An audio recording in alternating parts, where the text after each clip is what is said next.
sudahi hal-hal yang kemudian hanya membuat kita ini terpecah belah, sudahi hal-hal yang membuat kita ini kemudian hanya berkutat dengan hal-hal yang kemudian membuat kita itu saling berprasangka, apalagi ini di bulan Ramadan, bulan yang penuh berkah. Marilah kita berpikir positif dan kemudian ayo kita sama-sama bangun bangsa ini bersama-sama dengan berpikiran positif. Bismillah, assalamualaikum guys, berjumpa lagi di channel Jurnal Terupdate. Menurut Mas Alif Rahman, Puan kali ini telah menyelamatkan PDIP, yaitu dari jebakan drama Pak Jokowi. Kok bisa begitu guys? Jadi tak perlu berlama-lama, untuk lebih jelasnya langsung saja kita simak bersama-sama bagaimana analisanya soal ini guys. Bismillah. Serangan Deddy Sitorus kepada Jokowi sebenarnya itu bukan cerita baru. Cerita seorang utusan yang meminta agar PDI Perjuangan membatalkan pemecatan terhadap Jokowi, Gibran, dan Bobi, atau meminta agar Sekjen PDI Perjuangan Hasto Kristianto untuk mengundurkan diri segera sebelum Kongres April 2025, itu semua adalah cerita yang sebelumnya sudah juga disampaikan oleh Pak Hasto sendiri. Bahkan juga sudah disampaikan oleh majalah Tempo. Jadi semua cerita-cerita yang hari ini disampaikan oleh Deddy Sitorus itu cuma cerita daur ulang saja. Sebelumnya sudah pernah disampaikan, jadi nggak ada yang baru gitu. Bahwa kemudian hari ini atau kemarin Pak Hasto menjadi tersangka dan ditahan dan diadili, itu memang kemudian ada benang merahnya. Tapi cerita soal utusan yang datang kepada PDIP, meminta soal perpanjangan 3 periode, meminta Hasto mundur, meminta agar Pak Jokowi, Gibran, dan Bobi tidak dipecat dari PDI Perjuangan, semua cerita-cerita itu nggak ada yang baru. Beberapa bulan yang lalu, di tahun 2024, itu semua sudah pernah disampaikan oleh Hasto Kristianto sendiri. Dan dulu Pak Jokowi nggak ngerespon gitu, karena ya mungkin lawannya Hasto, berat ini. Kartu asnya banyak gitu, nggak ngerespon Pak Jokowi, diam aja gitu. Tapi hari ini ketika itu disampaikan sama Deddy Sitorus, dijadikan satu serangan baru, itu kemudian dipermainkan atau dimanfaatkan oleh Jokowi untuk menyerang PDI Perjuangan gitu. Yang merasa bahwa dirinya sudah diem. Ya, Pak Jokowi memang pintar sekali untuk memposisikan dirinya sebagai orang yang terzolimi gitu ya. Saya dari dulu diem, saya diserang diem, saya sabar. Ya meskipun sebenarnya nggak diem gitu. Buktinya gimana gitu? Buktinya ya suara PDI Perjuangan dihabisi sama Pak Jokowi gitu kan. Diserang habis ya, meskipun tetap menjadi partai pemenang, tapi kan ya dicoba, diupayakan untuk bisa diambil oleh PSI gitu kan. Yang balihonya sudah ada di mana-mana, yang sudah diklaim sebagai partainya Jokowi gitu. Tapi ternyata gagal juga gitu ya. Jadi ya sebenarnya konteks atau arti dari diam Pak Jokowi ya nggak benar juga gitu ya. Bilang diem padahal ya diem-diem jadi cawapres anaknya gitu kan. Dan juga diem-diem mengalahkan Ganjar dengan segala cara, karena ya Gibran tidak diakomodir, karena rencananya kan dulu awalnya itu kan Ganjar Gibran, rencananya seperti itu. Dan di pertemuan terakhir antara Jokowi dengan Ibu Megawati memang arahnya ke sana, tapi kemudian Ibu Mega tidak bisa menerima usulan tersebut. Jadinya belok ke sana dan kemudian melakukan segala cara untuk mendapatkan kemenangan di Pilpres ataupun Pileg. Ya meskipun yang menang cuma Pilpres, di Pileg PSI ternyata tetap tidak lolos ke Senayan. Gitu. Jadi semua cerita-cerita ini adalah cerita di tahun 2024 bagaimana panasnya pemilu Pilpres dan Pileg di tahun 2024 lalu. Dan seharusnya memang hari ini di tahun 2025 itu ya udahlah, udah selesai. Toh pada akhirnya kenyataannya hari ini Presiden Prabowo sudah dilantik, sudah bekerja, ya meskipun gak maksimal gitu ya. Meskipun ada banyak sekali yang patut untuk ditertawakan, tapi ya faktanya hari ini sudah selesai gitu. Dan Puan Maharani melihat situasi yang tidak kondusif seperti ini, itu kemudian mengambil satu langkah yang sangat luar biasa, ekstrim dan tidak biasa. Jarang-jarang Mbak Puan ini memberikan satu pernyataan yang keras sekali gitu ya, karena dengan serangan antara Deddy Sitorus atau kelompok Deddy Sitorus dengan Pak Jokowi gitu ya, itu kemudian jadi kelihatan kayak apa sih tujuannya gitu ya, ngapain serang-serangan lawang pemilunya udah selesai gitu kan. Jadi Mbak Puan kemudian meminta agar kader-kader PDI Perjuangan menyudahi perdebatan-perdebatan yang tidak produktif. Dan Mbak Puan bilang, kita semua pastinya manusia yang tidak sempurna, kita semua pasti punya masa lalu, tapi kita ingat bahwa membangun bangsa itu nggak bisa sendirian. Kita semuanya itu pasti semua punya kesalahan. Jadi pernyataan Mbak Puan ini untuk dijadikan satu acuan kepada kader-kader PDI Perjuangan untuk ya udahlah gitu ya. Jokowi melakukan kesalahan, ya udah selesai gitu. Terus apa lagi gitu ya. Dan pernyataan Mbak Puan ini bagi saya itu menyelamatkan PDI Perjuangan itu sendiri, karena PDIP sebagai sebuah partai yang sangat besar, menjadi partai pemenang pemilu 3 kali berturut-turut, dan itu nampaknya akan sulit untuk dipetandingi oleh partai lain. Hat-trick selama 3 kali. Ini benar-benar adalah sebuah partai yang rasanya tidak pantas untuk kemudian berhadapan-hadapan dengan Jokowi yang nggak punya partai. Itu kan, masa partai besar mau menyerang Jokowi gitu kan. Jokowi yang nggak punya partai. Jokowi yang sekarang masih berusaha untuk bikin partai. Toh pertandingannya juga udah selesai. Berbeda misalkan kalau tahun depan atau tahun ini ada pemilu, ya silahkan main serang-serangan. Tapi ini pemilunya masih tahun 2029. Jadi ngapain panas-panasan hari ini gitu. Dan PDI Perjuangan sebagai sebuah partai besar, rasanya lucu juga kalau kemudian harus berhadapan-hadapan dengan kelompok relawan gitu.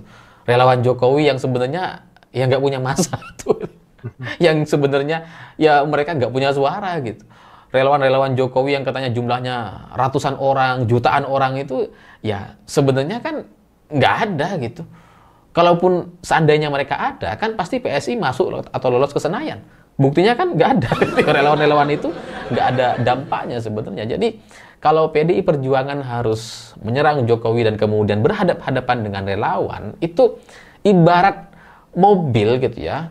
Ada mobil Ferrari atau McLaren, kemudian ada bajai nantangin gitu. Dan si McLaren menyambut dengan serius. Ya lucu. Ya karena tanpa ngebut sekalipun, semua orang udah tahu kualitasnya memang sudah berbeda gitu. Ngapain ngadepin bajai gitu kan. Jadi PDI Perjuangan sebagai partai politik bahkan sebenarnya tidak pantas untuk berhadapan-hadapan dengan PSI. Tidak sebanding sama sekali. Ya masa partai pemenang pemilu menghadapi partai yang tidak pernah lolos ke Senayan, kan lucu gitu. Jadi Mbak Puan Maharani sebagai Ketua DPP PDI Perjuangan coba membangkitkan lagi, coba menempatkan posisi PDI Perjuangan di tempat yang sebenar-benarnya, di posisi sebagai partai politik, partai pemenang pemilu 3 kali berturut-turut, dan tidak pas rasanya untuk berhadapan-hadapan dengan kelompok relawan atau Jokowi yang tidak punya partai. Bahwa kemudian ada banyak kesalahan-kesalahan Jokowi, iya, tapi ya jangan PDIP yang menyerang gitu. Biarkan kami-kami aja, orang-orang rakyat biasa yang bukan bagian dari partai politik, itu udah cukup sekali sebenarnya gitu.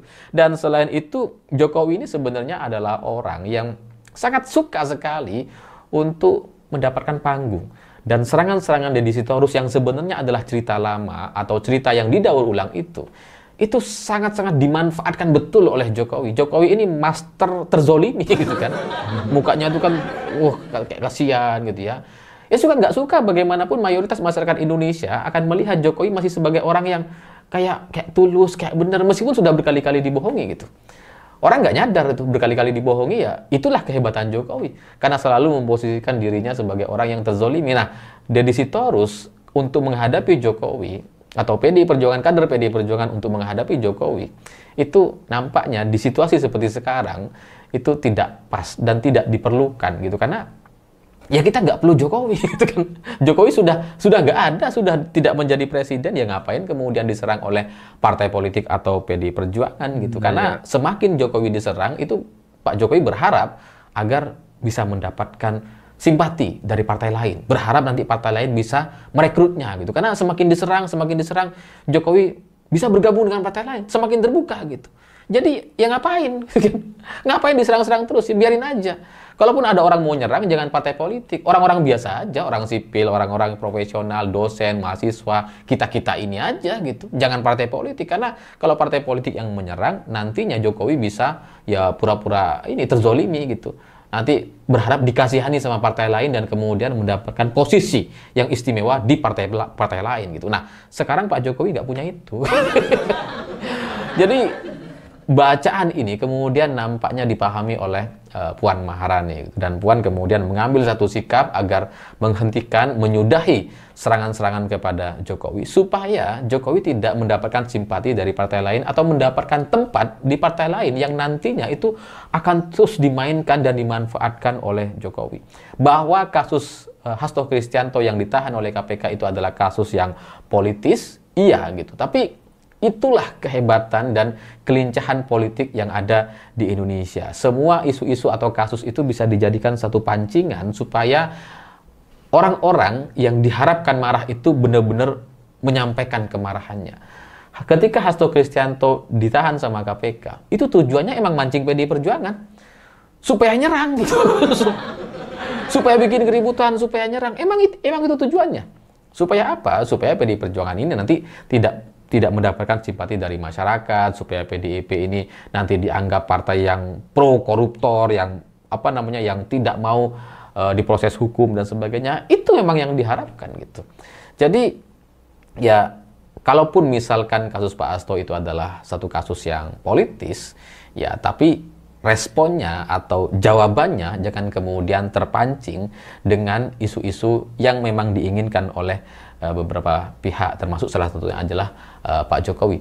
Dan hari ini sebenarnya Jokowi yang tidak punya partai, yang masih berencana untuk bikin partai super TBK itu, sebenarnya kan sudah tidak punya tidak punya tempat gitu. Kalau dia memang berkuasa betul, kalau dia masih punya taring gitu ya, kan mestinya dia diakomodir di partai lain untuk menjadi wakil ketua umum misalkan, atau menjadi ketua umum partai PAN misalkan. PAN sudah berkali-kali menyampaikan, wah kita terbuka dengan Jokowi, Jokowi memang bagian dari kita, tapi sampai sekarang kan belum diserahkan. Ya. Itu kan menunjukkan bahwa Jokowi kehabisan waktu gitu. Dan dia hari ini, Jokowi hari ini sebenarnya hanya punya partai coklat. Memang powerful gitu ya, terbukti di pilkada cukup powerful. Tapi sebenarnya partai coklat ini sangat rentan sekali, karena cukup dengan satu pergantian, cukup dengan satu kebijakan, maka sampai ke akar-akarnya ini semuanya bisa dipastikan bubar gitu. Jadi ya untuk apa kemudian PDI Perjuangan mengambil satu langkah atau sikap untuk menyerang Jokowi yang sebenarnya udah habis gitu. Jokowi udah habis.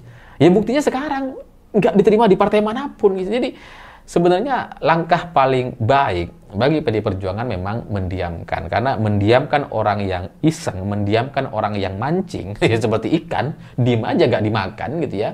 Yang mancing akan pusing sendiri, akan pulang sendiri, kepanasan dia. Jadi ya sebaiknya kita bagi tugas lah. PDI Perjuangan tuh ya levelnya sudah di situ sebagai partai politik, sebagai partai pemenang. Sementara urusan Jokowi ini biarlah itu menjadi urusan antar relawan, antar rakyat biasa gitu ya. Jangan didukung oleh partai politik, karena itu nantinya akan semakin rumit. Kalau serangan-serangannya muncul dari rakyat biasa, orang biasa, dari kelompok relawan, itu akan sangat-sangat menakutkan sebenarnya bagi Jokowi. Oke guys, jadi partai PDIP ini partai tahan banting sebenarnya. Kalau Pak Jokowi beneran akan membentuk sebuah partai baru, tentu PDI akan siap untuk bertarung secara jantan di pesta demokrasi 2029 nanti, dan juga para parpol-parpol lainnya. Jadi memang sehebat apapun seorang tokoh bangsa ataupun politik, kalau tanpa partai ya tentu akan sulit dan tidak kuat. Sangat setuju dengan narasinya dari Mas Alif, sebaiknya PDIP jangan terjebak dengan permainan yang tak ada gunanya. Dan salut sama Ibu Puan yang bijaksana dalam menyikapi masalah seteruan antara PDIP dengan Pak Jokowi. Di PDIP tetap menyala. Alif untuk narasinya sangat luar biasa dan sangat mengedukasi sekali guys. Jadi mungkin itu yang bisa saya jelaskan untuk video kali ini. Bagaimana menurut kalian soal video ini? Tulis komentar di bawah ini ya guys. Saya pamit dulu. Assalamualaikum warahmatullahi wabarakatuh.